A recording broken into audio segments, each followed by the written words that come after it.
할렐루야. 오늘 또 하나님의 은혜와 평강이 여러분과 함께 하기를 축복합니다. 오늘 또 본문의 말씀을 통해서 나에게 주시는 메시지, 하나님의 음성을 듣는 은혜로운 시간이 되기를 축원합니다.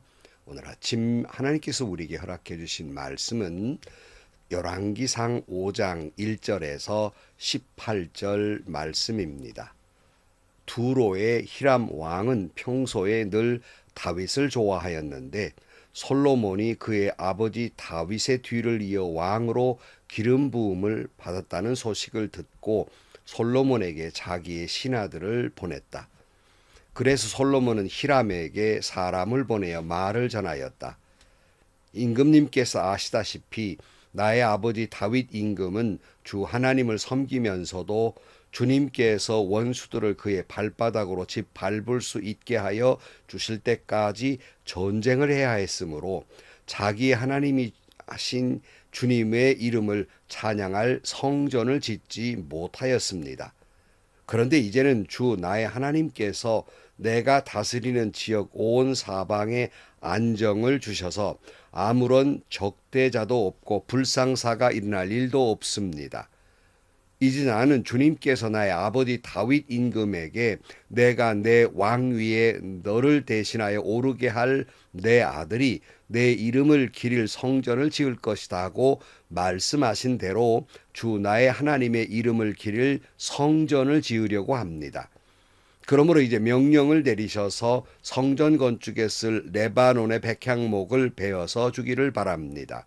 나의 종들이 임금님의 종들과 함께 일을 할 것이고 임금님의 종들에게 줄 품삯은 임금님께서 정하시는 대로 지불하겠습니다. 임금님께서도 잘 아시다시피 우리 쪽에는 시돈 사람처럼 벌목에 능숙한 사람이 없습니다. 히람이 솔로몬의 말을 전하여 듣고 크게 기뻐하면서 이렇게 말하였다. 오늘 다윗에게 이 큰 백성을 다스릴 지혜로운 아들을 주신 주님께 찬양을 드리자. 그리고 히람은 솔로몬에게 회신을 보내어서 이렇게 말하였다. 임금님께서 나에게 보내주신 전가를 잘 들었습니다. 백향목뿐만 아니라 잣나무도 원하시는 대로 드리겠습니다. 나의 종들이 레반에서부터 바다에까지 나무를 운반하고 바다에 뗏목을 띄워서 임금님께서 나에게 말씀하신 곳까지 보내고 그곳에서 그 나무를 풀어 놓을 것입니다. 그러면 임금님께서는 끌어올리기만 하시면 됩니다. 그리고 그 값으로 내가 바라는 것은 나의 왕실에서 쓸 먹거리를 제공하여 주시는 것입니다. 이렇게 해서 히람은 백향목 제목과 잣나무 제목을 솔로몬이 원하는 대로 다 보내어 주었다. 솔로몬은 히람에게 왕실에 쓸 먹거리로 밀 2만 섬과 짜낸 기름 20섬을 보내주었다. 솔로몬은 해마다 히람에게 이렇게 하였다. 주님께서는 약속하신 그 말씀대로 솔로몬에게 지혜를 주셔서 히람과 솔로몬 사이에는 평화가 있었다. 그리고 그 둘은 조약도 맺었다. 솔로몬 왕은 이스라엘 전국에서 노무자를 불러 모았는데 그 수는 3만 명이나 되었다. 그는 그들을 한 달에 10,000명씩 번갈아 레바논으로 보내어 한 달은 레바논에서 일하게 하고 2달은 본국에서 일하게 하였다. 노역부의 책임자는 아도니람이었다. 솔로몬에게는 짐을 운반할 사람이 7만 명이 있었고 산에 채석하는 사람이 8만 명이 있었다.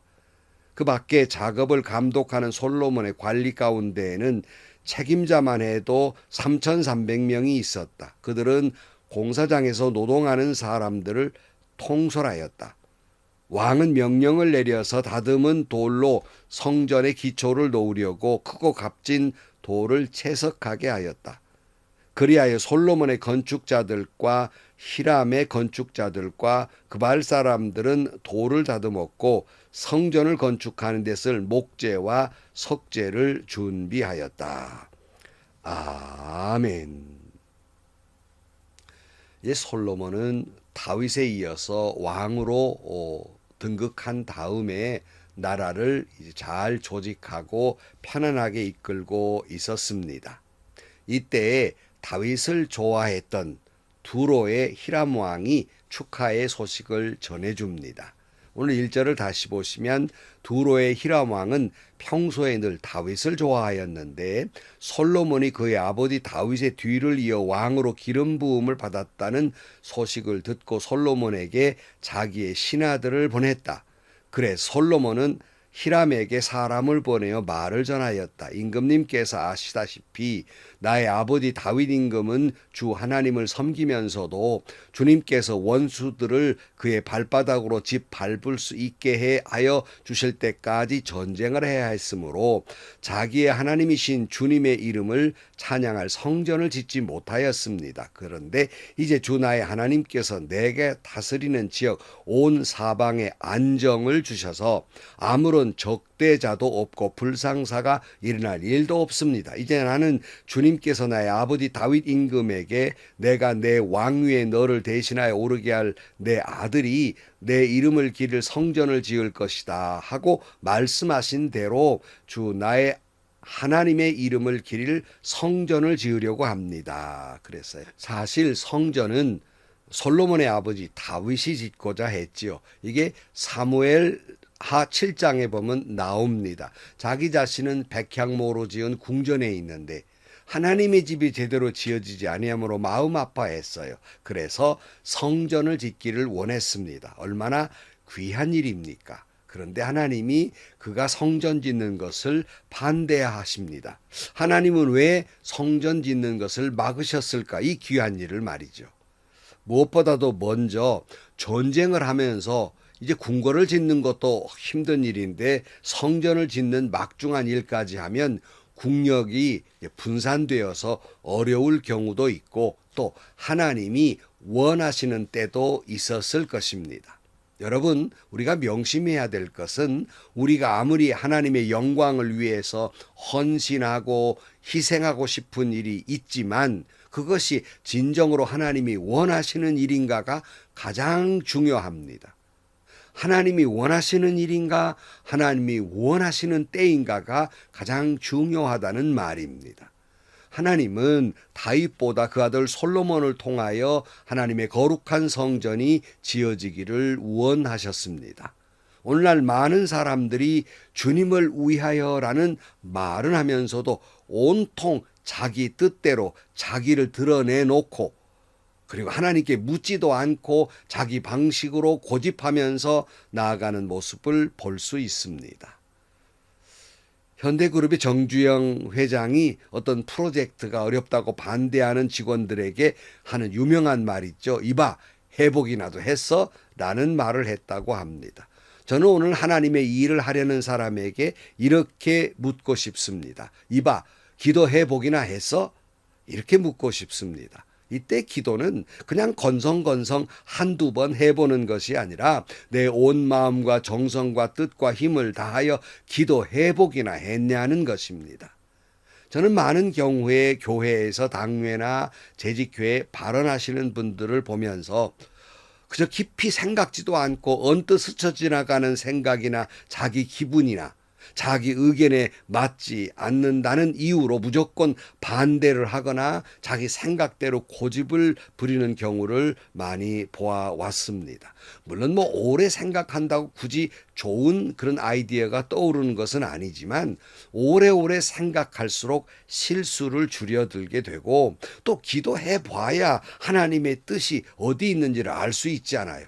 근데 금방 듣고 금방 스치는 생각에 자기네 기분에 맞고 안 맞고에 따라서 그렇게 발언하는 경우는 옳지 않습니다. 아무리 귀한 하나님의 일이지만 여러분 기도해 보셔야 돼요.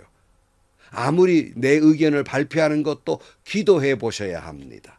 하나님의 방식으로 하나님이 원하시는 대로 하나님이 원하시는 때에 일해야 한다는 말씀입니다. 이 귀한 성전 건축을 솔로몬이 하려고 합니다. 그래서 두로 왕 히람에게 협력을 요청하지요. 그게 6절 이하에 보면 그러므로 이제 명령을 내리셔서 성전 건축에 쓸 레바논의 백향목을 베어서 주시기를 바랍니다. 나의 종들이 임금님의 종들과 함께 일을 할 것이고 임금님의 종들에게 줄 품삯은 임금님께 정하시는 대로 지불하겠습니다. 임금님께서도 잘 아시다시피 우리 쪽에는 시돈 사람처럼 벌목에 능숙한 사람이 없습니다. 히람이 솔로몬의 말을 전하에 듣고 크게 기뻐하면서 이렇게 말하였다. 오늘 다윗에게 이 큰 백성을 다스릴 지혜로운 아들을 주신 주님께 찬양을 드리자. 솔로몬은 성전 건축을 위해서 나무가 필요한데 레바논의 백향목을 베어줄 벌목꾼이 필요했어요. 그래서 두로왕 히람에게 그 벌목꾼, 그 지역 사람들이 벌목을 잘하기 때문에 벌목꾼을 통해서 백향목을 베어다 보내달라는 요청을 했고, 히람 왕은 백향목뿐만 아니라 잣나무도 보내주겠다고 했습니다. 여러분, 하나님의 일이라고 하는 건 성전 건축뿐만 아니라 모든 하나님의 일은 함께 하는 거예요. 혼자 하는 것이 아닙니다. 하나님 뜻 안에서 하나님이 나에게 맡겨주신 사명이라 할지라도 혼자 감당하는 것이 아니에요. 협력할 동지들을 예비해 놓으셨고 사명을 감당할 만한 능력도 지혜도 하나님이 주실 것입니다. 가끔 저도 목회를 하면서 교회에서 목사님들이 성도님들에게 어려운 일들을 이렇게 맡기잖아요. 연말만 되면 새해에는 아무개가 무슨 일하고 권찰하고 구역일하고 이렇게 맡기면 펄쩍 뛰시는 분들이 계세요. 아이고, 저는 믿음도 부족한데 저 그 일 감당하지 못합니다. 물론 겸손이지요. 그러나 조금 깊이 보면 그건 교만입니다. 하나님이 어떤 일을 맡기실 때에는 자기 혼자 맡기시는 것이 아니라 하나님이 일하실 것입니다. 내가 한다고 생각하니까 나는 감당하지 못합니다. 그러는데 이게 교만이라는 거예요. 내가 하는 것이 아니라 하나님이 나에게 일을 맡기실 때에는 하나님이 일하실 것이고 하나님이 협력할 사람을 붙여주실 것이고 하나님이 능력을 주실 것이고 하나님이 지혜도 주실 것입니다. 하나님의 일은 내가 할 수 있는 일을 하는 것이 아니라 하나님이 하게 하시는 일을 하는 것이라는 말씀입니다. 다시 말씀드립니다. 하나님의 사명은 내가 할 수 있어서가 아니라 하나님이 하라 하심으로 그 사명을 감당하는 거예요. 내가 하려는 것은 교만입니다. 나는 하나님의 도구일 뿐입니다. 하나님이 나를 사용하셔서 하나님이 역사해 주실 것입니다. 11절 말씀, 솔로몬은 히람에게 왕실에 쓸 먹거리로 밀 2만 섬과 짜낸 기름 20섬을 보내어 주었다. 솔로몬은 해마다 히람에게 이렇게 하였다 그랬어요. 솔로몬은 일을 시키고 여기에 응당한 그런 대가를 지불하게 되고 먹거리를 지불하게 됩니다.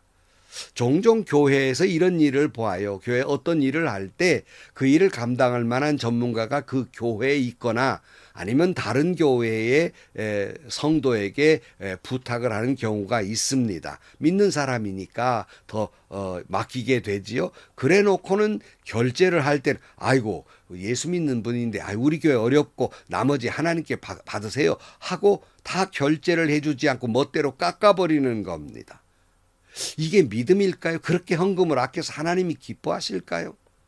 제가 어느 농촌교회 어려운 교회에 공사를 맡길 일이 있어서 저희 교회 집사님을 소개해 주어서 공사를 하게 했습니다. 저희 교회가 도와주면서. 그런데 이 공사를 좀 더 벌려가지고 대금이 더 많아졌어요. 그러면 그 나머지 대금은 다 줘야 할 거 아닙니까?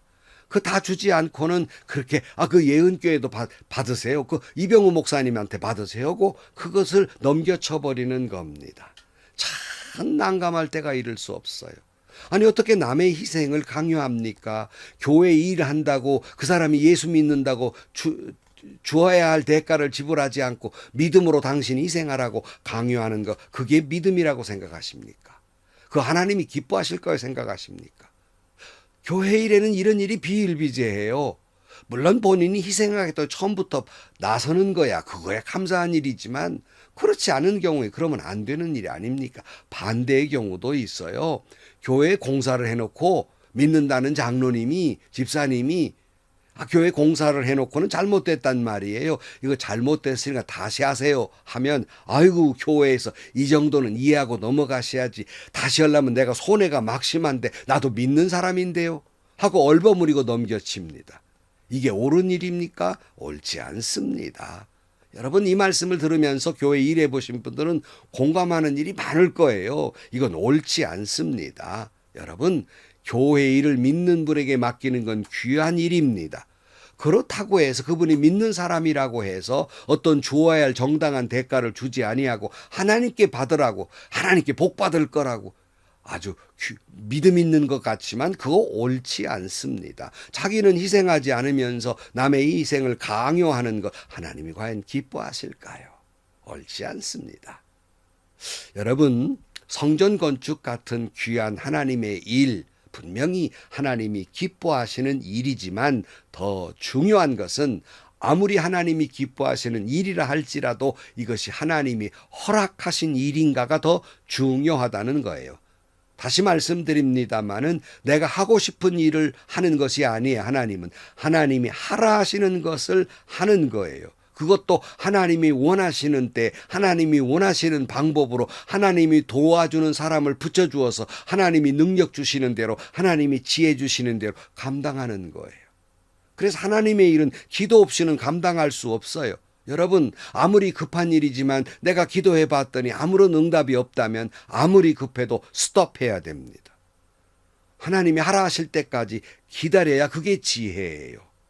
하나님이 하라 하시는 일을 하나님이 하라 하시는 때 하나님이 하라 하시는 방법으로 감당하는 것이 하나님의 일입니다. 다시 말씀드리지만 나 혼자 감당하게 하시지 않을 것입니다. 돕는 동역자를 보내어 주실 것입니다. 그때마다 지혜도 주시고 능력도 주시고 내가 하는 것이 아니라 하나님이 하실 것입니다. 오늘 또 하나님이 내게 맡겨주신 사명을 하나님이 하라 하시는 대로 하나님이 하라 하시는 방법으로 하나님이 하라 하시는 때 하나님이 도와주는 사람을 붙여주는 그때 여러분 감당하는 여러분들이 되시기를 축복합니다. 기도하시겠습니다.